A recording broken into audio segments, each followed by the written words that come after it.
ഈ തലമുടി ഇങ്ങനെ ചീകി വെച്ചേക്കുന്ന കുഴപ്പമില്ല കേട്ടോ. എനിക്ക് ഈ ചീക്കാവില്ല എന്നിട്ട് ഇതാ ചെയ്യുന്നത് കേട്ടോ. ഈ കട്ട്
കയറ്റി വിടണം. കീഴ് ഇന്നലെ തലയ്ക്ക് അടിച്ചിട്ടുണ്ട്, പറയണമെന്ന് പറഞ്ഞായിരുന്നു കേട്ടോ.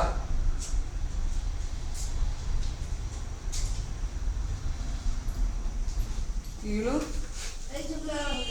പൊക്കോ കേട്ടോ, ഒന്ന് പറയണം, അവനൊന്ന് വരട്ടണം, അല്ലാണ്ട് പറ്റില്ല. പോ, വേണ്ട, എന്താ വണ്ടി പോയി.